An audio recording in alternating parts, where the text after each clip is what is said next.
Kaya mga kapatid sa Islam, bilang panlima, kabilang sa ating paniniwala na marapat tayong paniwalaan ng tikip at huwag tayong bibitin-bitin.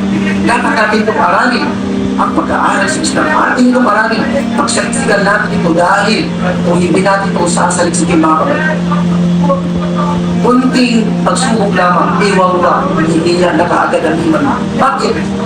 Kasi kung ka lamang ng Allah, tinanggalan ka ng trabaho, nawalan ka ng mahal sa buhay, nangiyak ka na. Hindi mo naisip na ito pala ay kabilang sa panglima na haligi ng pananampalataya ang kalima, al-qadar, ang paniniwala sa tadhana o qadar itinadhana ng Allah subhanahu wa ta'ala sa atin dito sa mundo sa pamumuhay natin. Maging ito man ay mabuti o masama. Lahat ng ito, nangyari na ito, at ang sa atin lamang ay magsorry.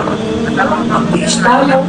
Lagi natin isipin, kapag may nangyari masama, huwag na tayong magsisi. Kasi ikaw bro, kasi sila nito.